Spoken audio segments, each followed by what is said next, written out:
Welcome to the Truth and Liberty broadcast. We believe we have a mandate to bring godly change to our nation and the world through the 7 spheres or mountains of influence. To further this cause, we give away a product every week that will empower you to get involved in changing your life and changing our world. You can register for our weekly giveaway by subscribing at truthandliberty.net. You can also subscribe to our newsletter to receive weekly updates on guests, news, and much more. This is an interactive live cast, and we welcome your questions. To ask a question during the live cast, use the comment or chat features. Now get ready to dive into this week's topics with our hosts on location in Colorado, USA. Hello everyone, this is Richard Harris, and I just want to welcome you to our December 30th Truth and Liberty live cast. We're so glad that you're joining us tonight, and I'm really looking forward to this live cast. With me tonight is Karen Conrad.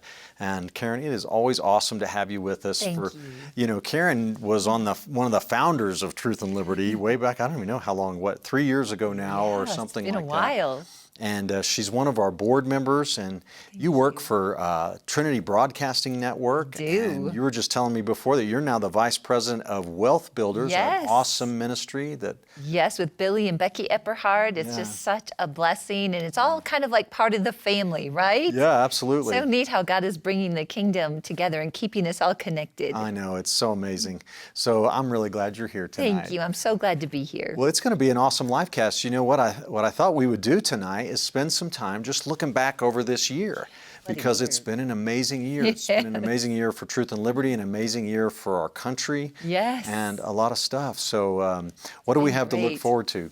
Well, looking at this past year, first of all, Richard, I want to congratulate you on Truth and Liberty. As we watch Truth and Liberty and see the growth with Truth and Liberty, there's so many opportunities that you've had, and some of the guests that we've had over this last year. We've had Tony Perkins, Jay Sekulow, many guests, and it's just been amazing, kind of keeping up on what's happening in the news, even now with the impeachment going. This is a year I believe we will look back on and just really be amazed at all that God is doing, not only in government, but in all of the 7 mountains. Yeah, that's absolutely right.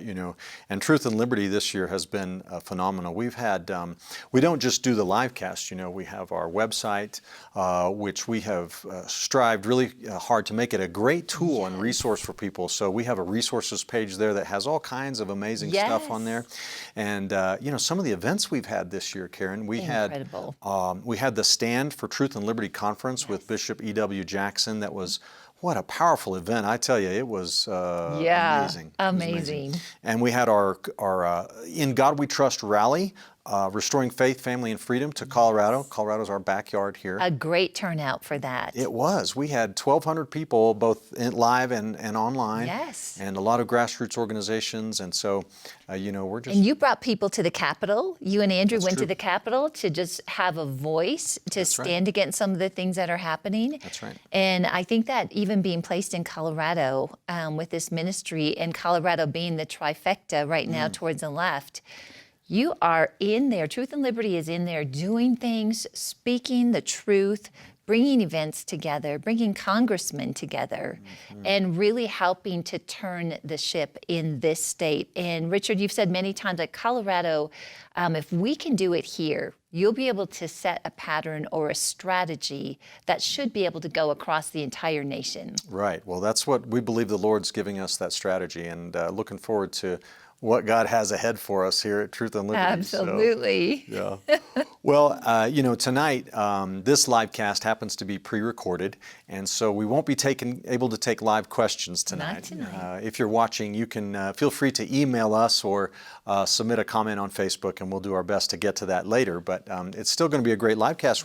I thought it would be great if we looked back at some of the guests that we had on over the year, and just play a few of those highlights and share those with our viewers tonight. I think it'd be great. Boy, I was going through the list, and we've had some amazing guests. And we might want to just take a moment and encourage people to go check out, you mentioned truthandliberty.net, but there is so much information on there. And we always love when you watch us on social media, but we encourage you really to go to truthandliberty.net, because all of the notes, all the previous episodes, a lot of the articles, the links, you do a blog on there.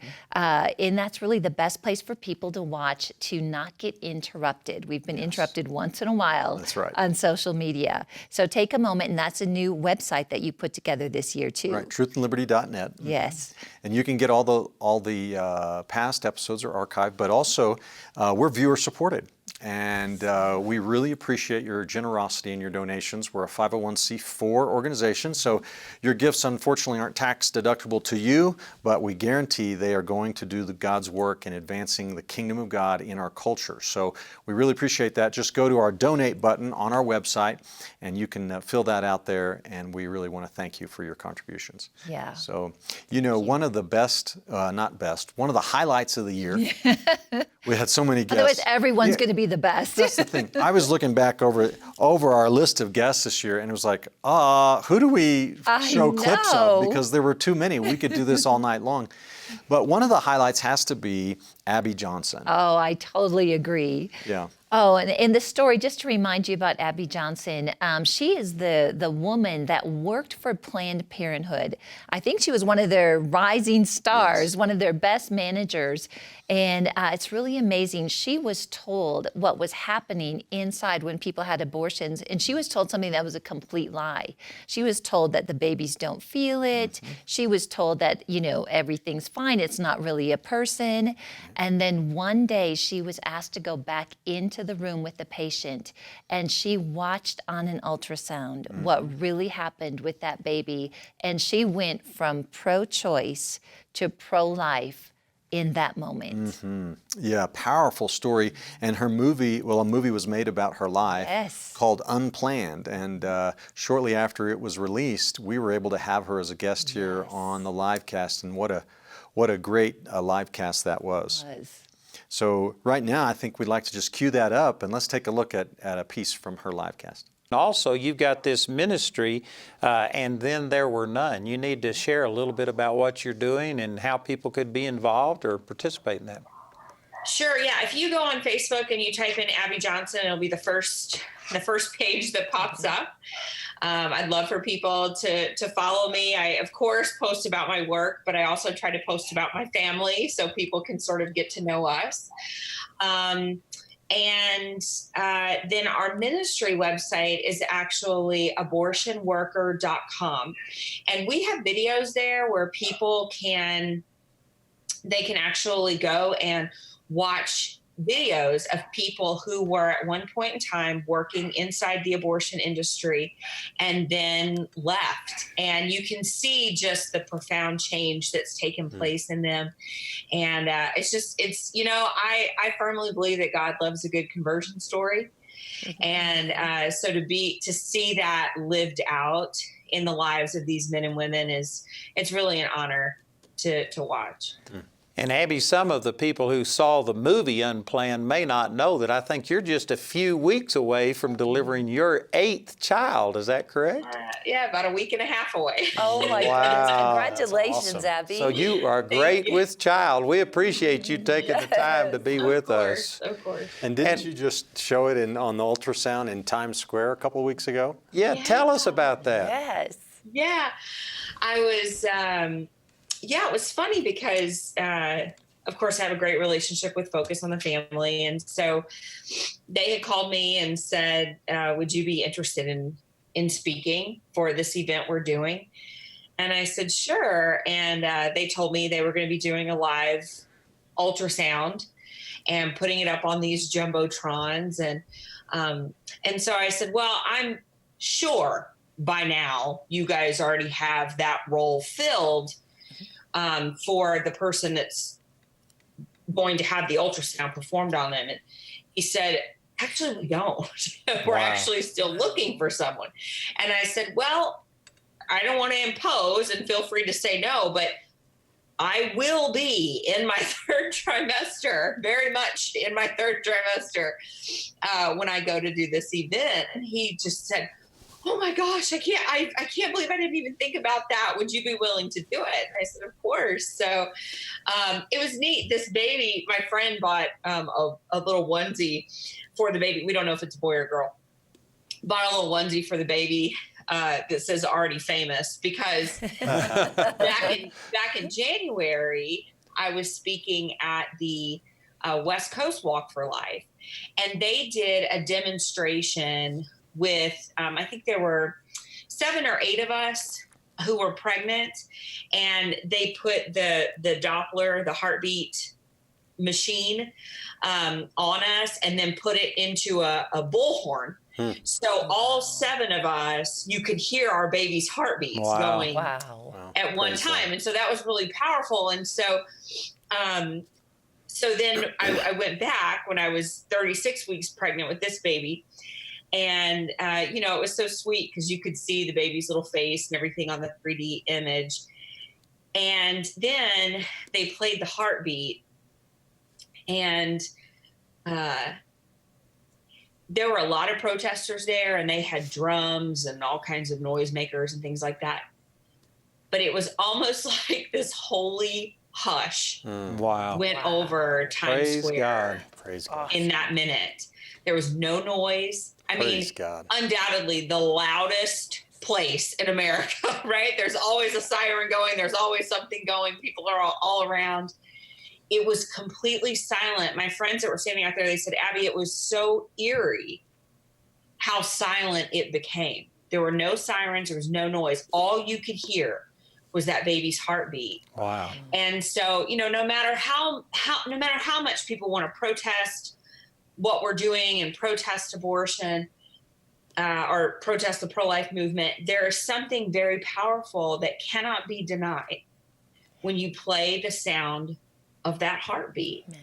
It's undeniable life. Well, when you hear the heartbeat of a baby in the womb, you know that that's not the mother's heartbeat. Right. And how in the world can you claim that it's one person? Well, that's a powerful clip, isn't it, Karen? It is. What I love about this is somebody that was on the pro-choice side, working in Planned Parenthood. This is not somebody that's looking from the outside in, making judgments or, having opinions. Right. Abi knows what happens in those clinics. Yeah, firsthand knowledge. Firsthand knowledge, and just that she's come out with this, and just think about all the pressure that she received releasing that movie. Right. But it really tells the truth, and I'm so excited to hear that our younger generation actually is more pro-life than any of the recent generations. And so I think we have a lot of hope, and we thank people like Abi for standing up. Yeah, that's right. Well, there's been a lot of progress this year, a lot of activity in the pro-life issue, a lot of progress, I think. And we asked Abi about that question of whether things were shifting on the abortion issue, and we just wanted to show that to you as well. So here's that clip from Abi. And so, Abi, I know that you have taken a bold stand on this. How do you feel, because you've been involved in this more so than any of us have, how do you feel? Is the tide turning? Are things changing on this issue? What's your impression on this? I think so. I mean, I think, we're seeing, of course, legislative changes happen all across the country, and both for good and bad. We see states like New York legalizing abortion through the 3rd trimester. But we also see states like Georgia and Alabama and Mississippi, Kentucky, these other states pushing forward with heartbeat legislation.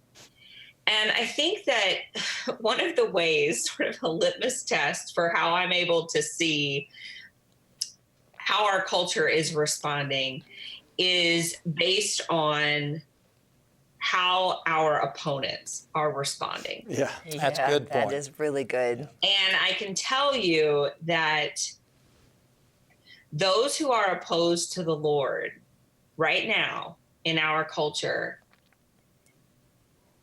it's almost like you can hear the demons hissing. Yeah, right, absolutely. Good point. And I recently posted on my Facebook page a post about heartbeat bills, and the amount of vitriol that came on my page, more than 15,000 comments from abortion supporters in less than 24 hours. That tells me that things are changing. Yeah. That tells me that the hearts of people and our culture is changing, because they are so vile in their attacks against what's taking place right now. Powerful. Again, the life issue is near and dear to us here at Truth and Liberty, and I know to all of you and across this nation. And one of the greatest champions of the life of the unborn and a friend of this ministry's is Jay Sekulow. And we were so honored and blessed to have Jay on our program. He's, of course, the founder of the ACLJ, American Center for Law and Justice, and he's also one of President Donald Trump's personal attorneys. And so what an honor it was to have him on here. And in this clip, which you're about to see, he talks about the state of the movement for life and how his ministry has contributed to that. Awesome. The life issue has been something that's been a big part of our organization since the very beginning. I argued a series of pro-life cases before the Supreme Court in the mid-90s, and it's been a big part of what we do.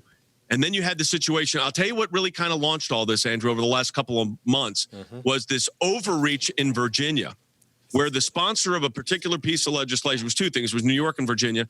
In Virginia, they sponsored this legislation which removed not only all restrictions from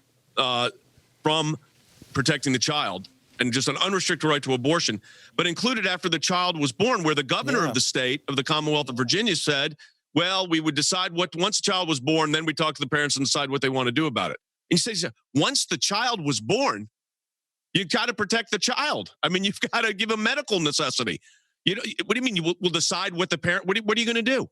But they said it, and then they realized when they said it, what they had said. And the sponsor of the bill doubled down on that and then ended up rolling it back. And at the same time that was going on, New York passed this most aggressive abortion law in the country. And at the same time, and this is what's so interesting, while we're fighting for the unborn on that front, you have at the same time New York trying to close crisis pregnancy centers.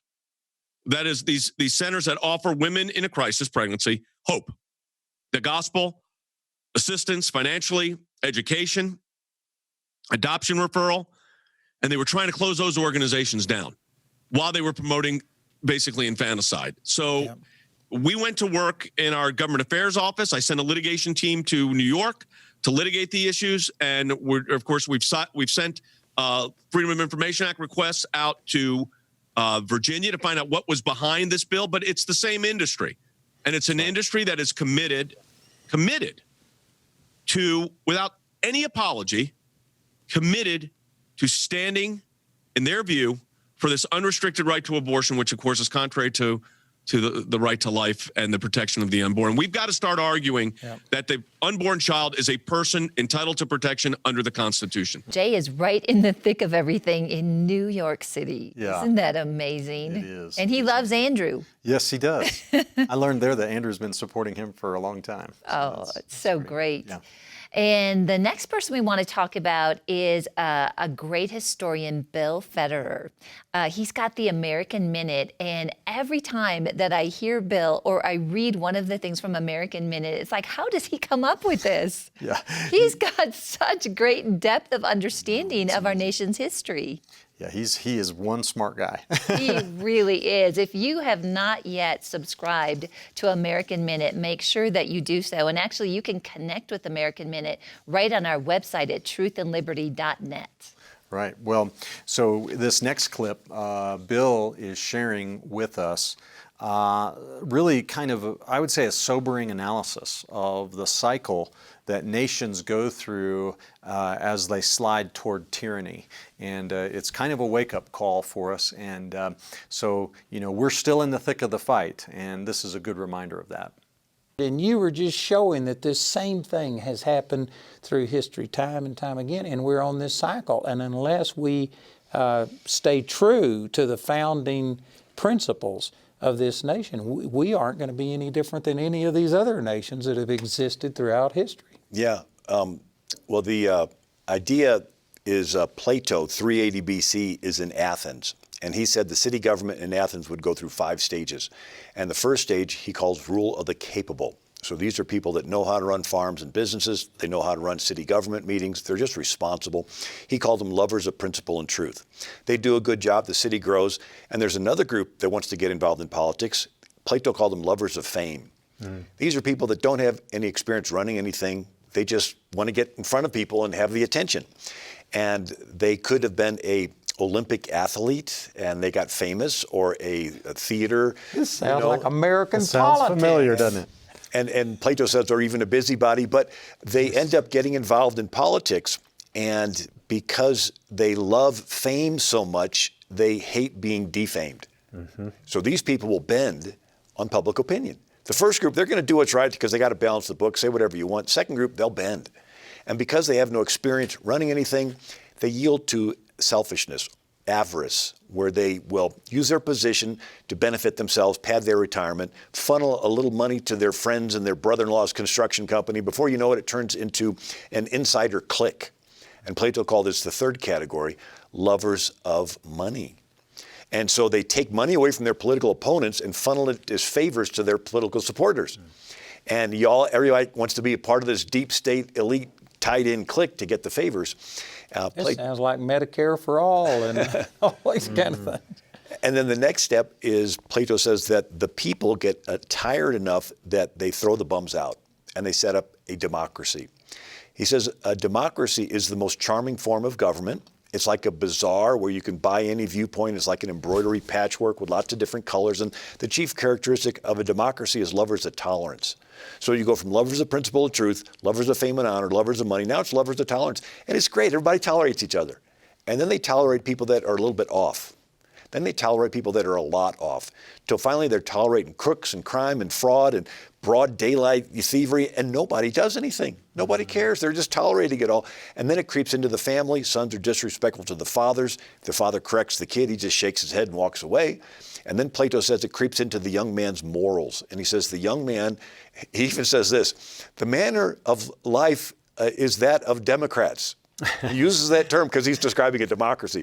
But he says every man does what is right in their own eyes. And he says the young man gives into libertinism and useless and unnecessary pleasures, even incest and unnatural union. And he goes on to explain homosexuality and this casting off of self-restraint, abandonment. And then it creeps into their handling of finances. They see the city treasury's been sitting there, and it's a democracy. They vote to spread the wealth around. Now the treasury's empty. Then they say, where can we get more money? The rich people. So they vote to take the money from the rich people. Now there's no rich people left. And then there's a shortage. And they say, well, don't cut back on what I'm used to getting. Well, don't cut back on what I'm used to getting. Don't cut my Social Security. And before you know it, turns into bickering, chaos, anarchy. And then they begin to say, can't someone come along and fix this mess? And that's the fifth stage. Someone comes along, they're all smiles. They promise everything to everybody. People yield their rights and freedoms to him. And then people suddenly realize that he's getting too powerful. And they cast it in his teeth. And he has a choice, give up his power or get rid of the people confronting him. And Plato said he's a lover of power. So he purges his administration of anybody that has morals and virtue. All he wants is yes men. And who does he get to replace his former supporters? He frees the crooks, the criminals, the illegal aliens, and he arms them, and they become his mob that he sends around to punish anybody that disagrees with him. Finally, he stands in the chariot of state holding the reins of power, and he's revealed as the tyrant. And this is just like today. It is. What stage are we in? So Plato said democracy without morals and virtue ends in chaos out of which a tyrant arises. So our founding fathers kept saying that over and over again, that our form of government was made only for a moral and religious people. And, so we see this whole LGBT transgendered agenda is designed to remove morals. Instead of the children saying, okay, there's absolute right, absolute wrong, we're teaching kids there's no right, there's no wrong, there's no standards. You can give in to any lust. Every man does what is right in their own eyes. And what's going to happen is lawlessness. And then there's going to be crime and killing of classmates. What's wrong with killing a classmate? We just got done teaching the kids there's no right, there's no wrong.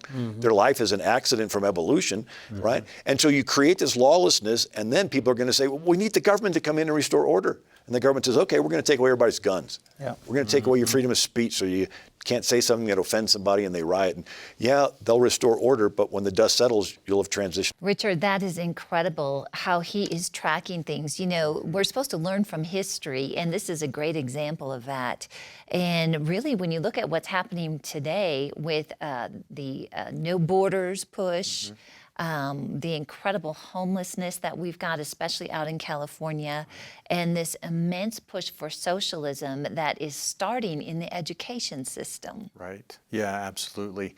You know, what's happened over last, pick a number, I don't know, 40 years maybe, but as secular humanism has come into our education system and the teaching of evolution, the removal of God, kicking God out, from court decisions and all, and so on, has left our youth with a materialistic philosophy, meaning all there is what we can touch, feel, see, and hear. If you do that, then what's the basis for any morality? Right. And so what becomes right and wrong is whatever works for me and whatever is good for me. And so now we see that we are in a situation where the majority of millennials, according to polling, and young people, even under that age, believe that socialism is a good thing. Right. The other thing that has happened is they've purged our schools of the knowledge of history, just like you said. Right. So people today, they don't know that socialism really is the same thing as communism. Right. And they're not aware of the history of communism and how that there have been hundreds of millions of people slaughtered by communism, that it never works, that it always results in poverty and so on. So it's a very serious situation. We're so blessed to have people like Bill Federer here with us on Truth and Liberty. I want to mention another great historian that our followers have surely seen before on our live cast is David Barton and Tim Barton. David's ministry is Wall Builders, and I wished I had a clip to play of his, but like I said, we had to make some choices. But David is fantastic, and you can get a wealth of information on his website at wallbuilders.com. David's on our board, Bill's on our board, and we encourage you to do that as well. So next up, I'd like to introduce, kind of change gears here a little bit, focus. Another thing we see in today's culture is this constant beating of the drum of racism. Stirring that up all the time, trying to make sure that people feel like we're a racist nation. I just saw today Megan Rapinoe, the women's soccer player who is the star of the U.S. team. Do you remember a few weeks or months ago when she refused to participate in the singing of the national anthem? Yes. And then spoke about our country with profanity and stuff like that. And Sports Illustrated just today named her the Sports Person of the Year. Oh my. And Colin Kaepernick, who's refusing to put his hand on his heart and all that kind of thing. And we had one of our guests on is Bishop E.W. Jackson. We mentioned him earlier, and you want to cue this one up? He's amazing. Oh, E.W. is awesome, and we really just got to know him this last year. He is such a powerful minister, and so in this clip, he's going to talk about the things that have to do with race. And Andrew says he couldn't get by with saying these things, but E.W. just calls it as it is. And so watch this clip where E.W. is talking about the state of our nation. I've got some friends, and honestly, they just think that America was totally racist, that it was ungodly at its core. This phrase, "Make America Great Again," they say America was never great and stuff. So how do you respond to those kind of criticisms? Well, I often say, Andrew, that people act like the whole world was a utopia and along came America and ruined it all. I mean, the fact of the matter is the world was a place of subjugation.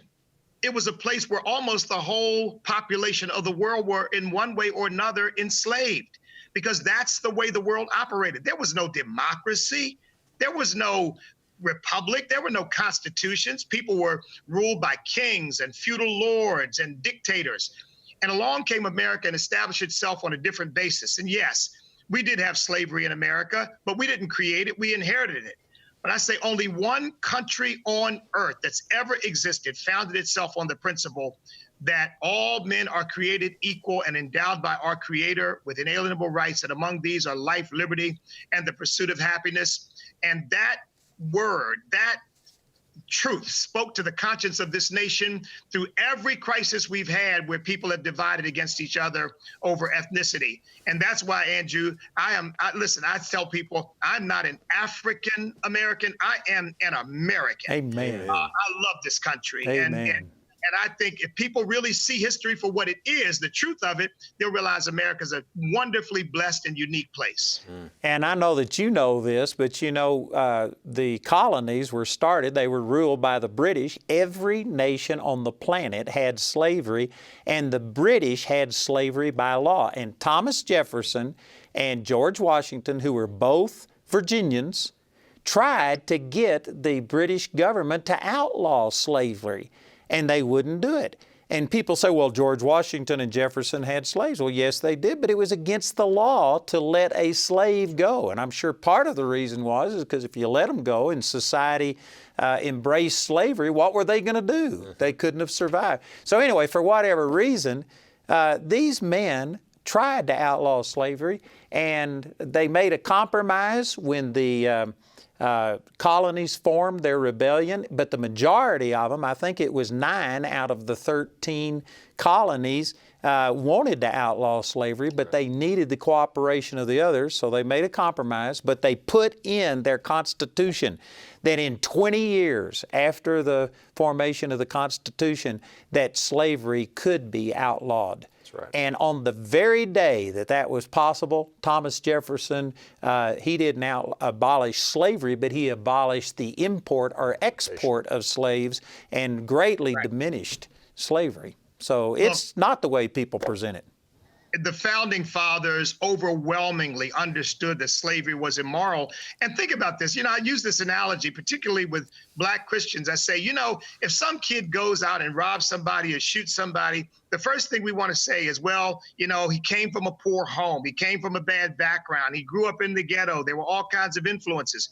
Our founding fathers were steeped in this culture and this way of life, and they were told all their lives that this was right, this was good, this was appropriate. And yet, in spite of that, they rose to condemn it and understood that it was wrong, and predicted that if they didn't get rid of it, it would probably bring the nation into a violent confrontation. So I'm proud of our founding fathers. Like us, they weren't perfect people, but I'll tell you what, they created the best nation the world's ever seen on this side of heaven. Amen. Amen. What a powerful clip that is. There was, I think that clip from E.W. Jackson actually got censored by Facebook. And I thought to myself, how can Facebook stop a Black man from saying America's not racist? I don't know, amazing. But we did get that video back up eventually. But, I put this out on Facebook myself recently, Karen, which is that people don't realize in this day and age, because America's constantly being forced to look at itself as a racist nation. But the United States of America was actually the first nation in the world to outlaw the importation of slaves. Oh my goodness. We didn't know that. We never hear that. Yeah, as soon as we could do it legally under the Constitution, we did it. And that provision was put in the Constitution, that exception, if you will, or compromise, only so that we could get the southern states to go along with the Constitution so that we could break free from Great Britain, a necessary thing. But we outlawed the importation of slaves as soon as we could, and the first nation in the world to do so, and the second nation in the world to outlaw slavery altogether. Oh, wow. See, no one realizes that, right? And the only nation in the world to spend over 500,000 precious human lives for the purpose of defeating slavery in the Civil War. So, these people who claim that America's racist, that I don't think they know their history. I don't think they know their history either, and I think it's become sort of, a tactic, not sort of a tactic that the left has used to try to keep division happening in our nation. But what we're starting to see is that African Americans are seeing through this, as E.W. was describing, and we're starting to see them look at the jobs situation with their families, are able to, and people are looking and saying, you know what? I'm going to support Trump. We're seeing a movement there, and we've heard about that from many guests. And so I think that people are starting to get tired of the race card. Yeah, I think you're right. Now, we'll see when it comes election time, but I saw some polls the other day, poll results showing that support for Donald Trump among the African American, I shouldn't call him African American, right? E.W. just said, but among blacks in America has increased by 10 to 15 percentage points. Well, that's a game changer for an election. That is huge. So amazing, with record unemployment, record low unemployment for not just blacks, but Hispanics. And, speaking of economic news, I also saw recently that the Federal Reserve just issued a report saying that the forecast for 2020 is for steady economic growth across all income levels and all social categories, like all races, all income levels and everything, and they do not plan on raising interest rates in 2020. So wow. Isn't that awesome? And we've hit how many records? Oh, so the stock market and everything, yeah. It's really tough to argue with that. Something is definitely working. Yeah, absolutely. Absolutely. Well, so the next few clips we'd like to show you are from, I think, one of our favorite guests on the show. And I know our viewers really love this guy, the dear friend of ours and another one of our board members, Lance Wallnau. So we're excited about Lance's partnership with us, and some of these clips are just amazing. They are. He has such great insights. You know, he studies things, and he's able to deliver information in a way and see it also through a prophetic view, which just brings so much life to what's happening today. He is just amazing, and this is an awesome clip. Yeah, it is. Well, this one that you're about to see, one of the most important events of this year of 2019, worldwide, I think you could say, was the United States located and killed al-Baghdadi, the leader of ISIS. And you might remember that Donald Trump, when he announced that news, said that we caught him and killed him, and he was like a dog whimpering in the corner.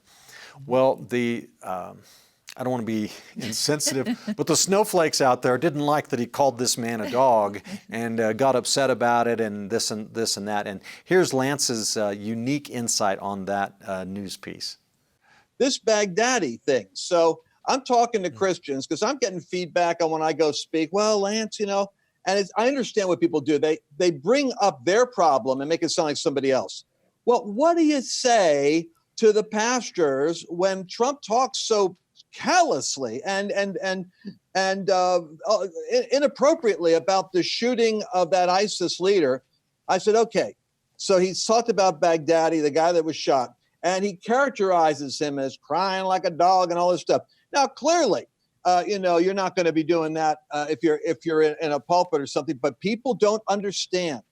What was Donald Trump doing? Christians miss this. He wasn't describing vindictively his characterization of the killing of a human being. He was sending a message to the recruiters that use the death of an ISIS leader as a martyr point to glorify them in their death and recruit new warriors. He's smart. He knows that's what they're going to do because he did it with the Brussels attack from the militants and from the extremists. When they killed like 100 people in a theater, he said, I call them the dirty hat guys. He said, your mistake is in the news, you glorify them. He said, you've got to label them so that they don't become heroes. And so what Trump was doing was he was robbing the extremists of the power to brand a replacement hero to take the place of a fallen martyr.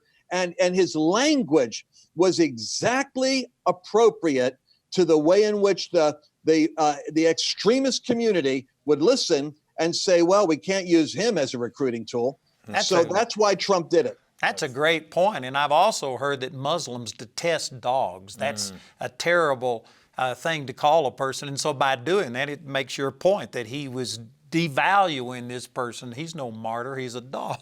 Exactly. And Andrew, you know it now. I know it. And what's sad is the majority of Christians that hear that, they go, oh, I just can't handle him. And they totally don't understand that his job is to do what he's doing.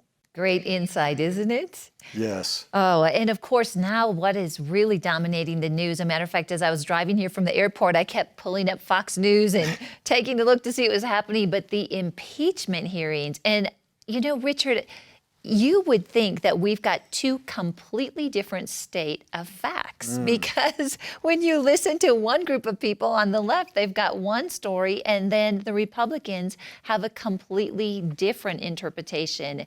And of course, the Comey report and the FISA report that came out. Right. But these impeachment hearings are really something else. And it's like Lance predicted, you'll see this in the next clip, but it is really starting to backfire. The polls are showing that people are tiring of the impeachment hearings. They're not tuning in like they were. And the percentage of people that are supporting impeachment is going down. Yes. Well, we'll watch this clip and then we'll comment about it afterwards. So the CIA whistleblower is in fact a Democrat Party operative leaker who works in the deep state intelligence community with allegiances to Biden and to Brennan, the central target of trust expose that's going to be coming up.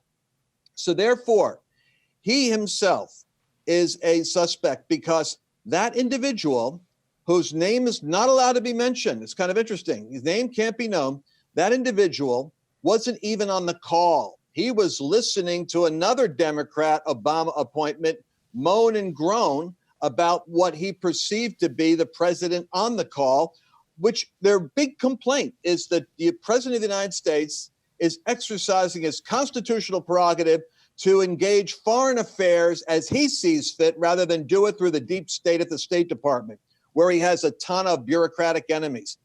So you've got this whistleblower now, Andrew. I believe Lindsey Graham has already tipped his hand.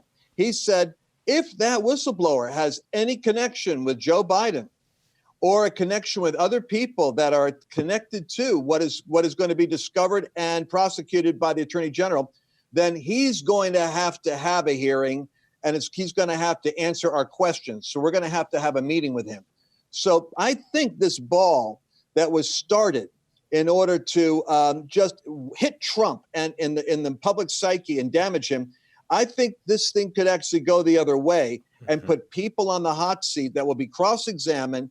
And of course, the news isn't going to cover it, but some of our people will cover it, and then the story is going to get out. Well, there you go, Lance, with that amazing gift that he has, to break things down and reveal what's really going on there. And as he predicted, this thing is turning around, and I think it's going to become a real liability for Trump's opponents in this next election. But if you look at this whole impeachment thing, it's kind of amazing because it came out that one of these operatives way back, right after Trump's election 3 years ago, put in an email about having a coup against the President of the United States. Now, I don't think he meant violent, but nevertheless, this whole impeachment fiasco has been in the works for 3 years. It is premeditated, planned. They're trying to make it look like it's all, spontaneous and a reaction to this Ukraine thing. All the Ukraine thing is the Democrats are realizing that they're out of time and they got to find some pretext to put forward these charges. And you remember when this whole thing started, they were saying, oh, it's a quid pro quo. Well, they've dropped that now. Yeah, that's not there anymore. Now they say, then they said, oh, it's bribery. Well, that's not there either. What's left in these 2 articles of impeachment that they've voted on in the House Judiciary Committee is abuse of power, and escapes me what the other one is, but neither one is a crime. No. And neither one is a misdemeanor, and neither one is bribery, so they really don't have a constitutional basis. They don't. It's clear that none of the charges against President Trump meet the actual definition of what's required for impeachment, which just brings out that this is a political move trying to keep them in the news to try to come against Trump. And I really think it's because they know that they are at risk of completely losing the election in 2020.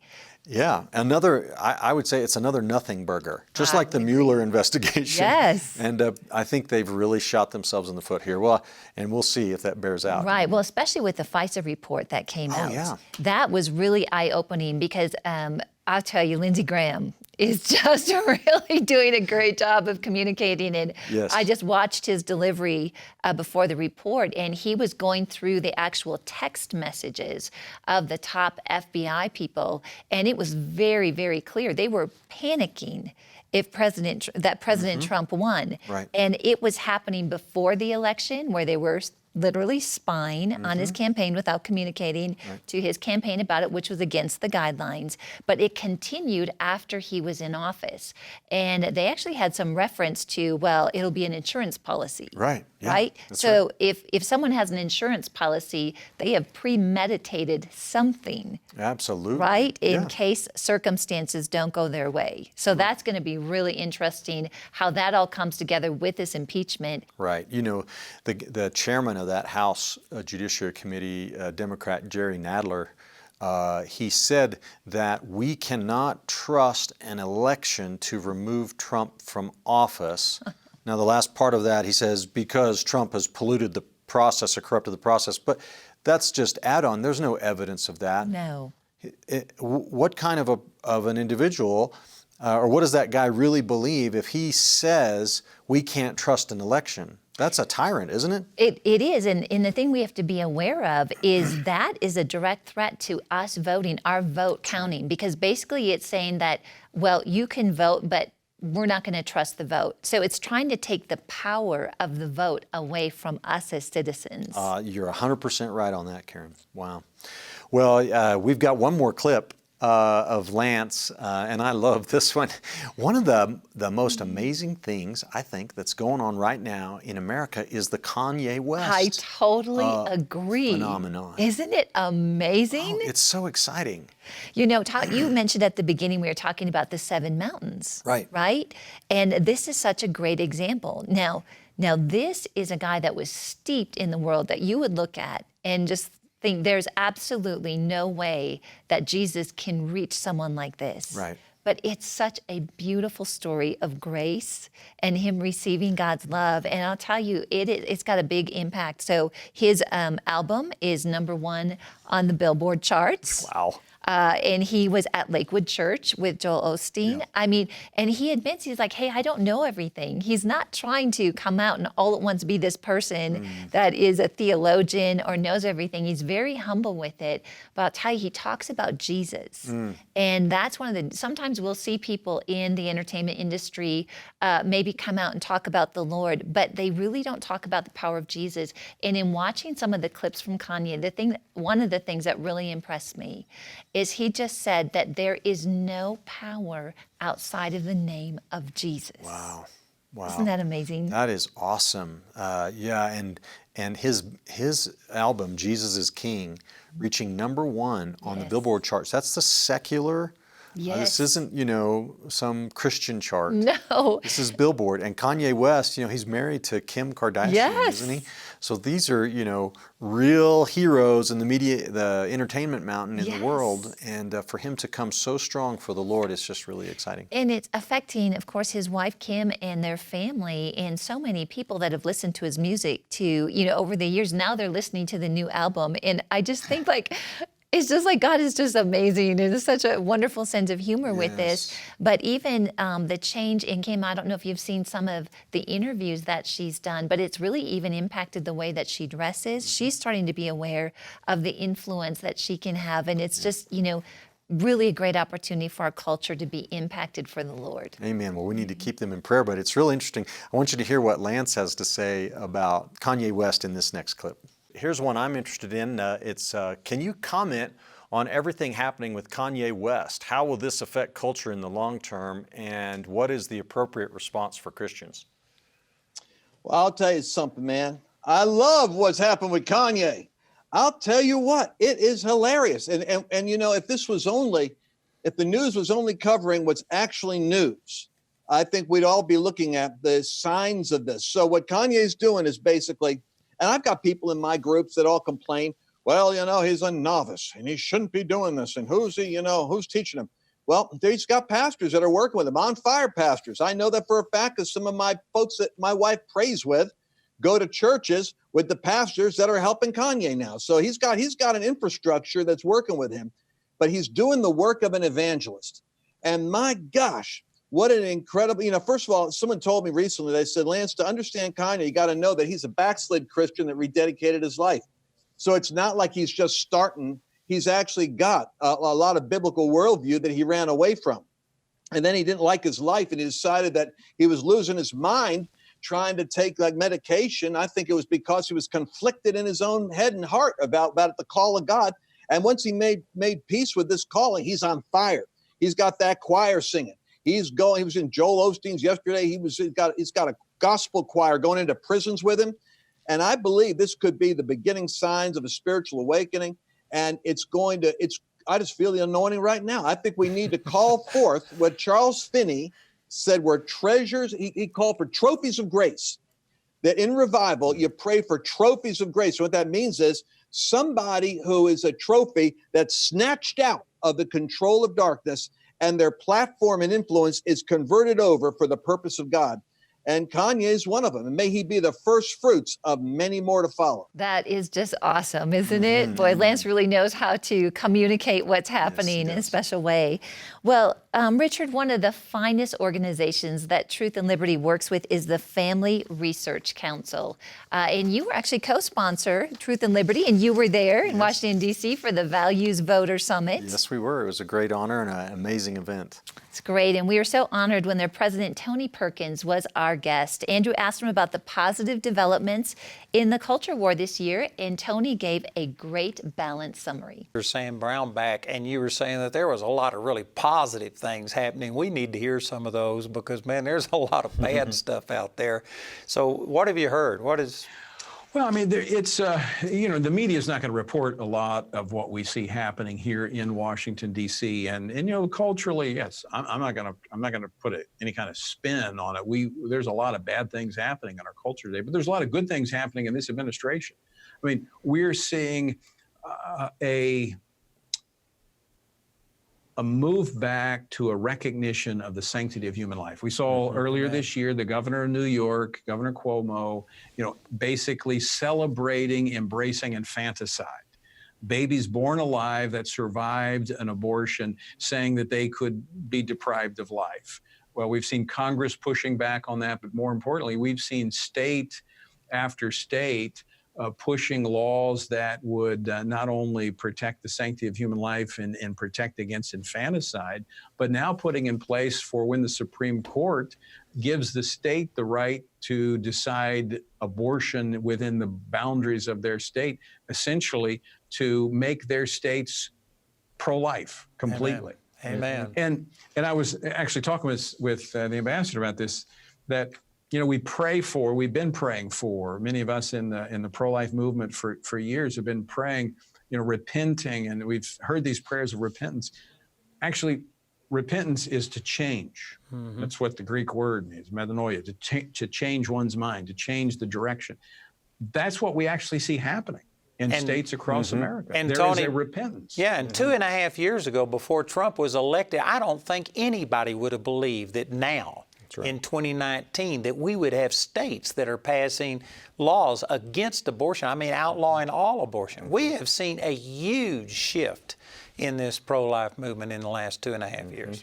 And the president also, not only trying to build a wall on our southern border, but he's been building a wall of separation between taxpayers and the abortion industry, protecting the taxpayers so that they are not forced into a partnership with Planned Parenthood. And Planned Parenthood, I think, stands to lose $60 million of government funding because of what Trump did, taking away the Title X. That's right, the Title 10 funding, which, quite frankly, the last Bush administration refused to put in place by executive order. That same policy that would simply says, okay, you can have family planning dollars, but you can't have it in the same facility that you do an abortion.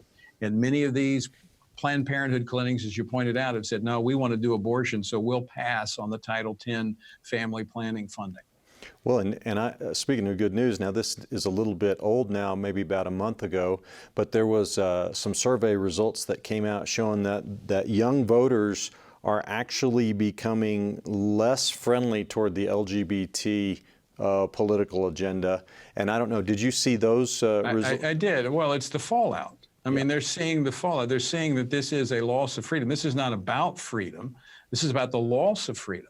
This is not about live and let live. This is about forcing people to embrace something that many people remain uncomfortable and opposed to because it is contrary to nature. And not to mention, as Christians, contrary to God's word. That's right. And so people are losing jobs. We see, women's sports being turned on its head. I mean, I could go, the list is extensive of what has happened. And I think this is a part of what I was mentioning a minute ago, Andrew, that I'm praying and hoping people's eyes are open to what the true agenda is here and the fallout as a result of it. I mean, parents losing the ability to teach their children their own values, the wedge that's being driven between parent and child. This is not what many Americans were told, back when there was this push to redefine marriage, that it was just about being able to marry the person you love. It's about much more. And I think Americans are beginning to see that. I also get information from the ACLJ with Jay Sekulow, and I was just reading yesterday, I think it was, that there was a woman who now has a lawsuit going because her, I think, 16-year-old son was given hormone-changing drugs and eventually counseled by the school. And of course, he's older now, but he went through a sex change with all of this stuff without the parent even knowing about what was happening, and the school promoted it. And so now she's filed a lawsuit, and I think she's lost twice, but she's trying to take it all the way to the Supreme Court. Well, and you've even had judges that have taken children away from parents who were opposed to the children transitioning into another sex. And so it is an attack on parental rights. And these are irreversible. And these leave these young people unable to have children. It leaves them emotionally scarred. And there's a growing now body of evidence and stories of those individuals who have been led down this path. Well, folks, we're almost out of time here on this live cast, and it's been great spending time with you, Karen, and so fun looking back over the year here a little bit at these clips. And I'd like to close this out by just encouraging all of our viewers that, it's a extremely serious time in our culture for believers everywhere. But there's a lot to be optimistic about. There really is. One of the things we have on our website is a link where you can learn about Donald Trump's accomplishments. And we're not just here to promote Donald Trump, but there's a lot of good that's going on. And we've talked about some of that tonight. But folks, this is no time to shrink back and be discouraged. In fact, I think that with this impeachment thing and the FISA report and everything else, that we are really seeing the last gasp of the resist movement against Donald Trump and the dying, the socialism and the radical LGBT. Now, it's not over yet, but we need to capitalize now.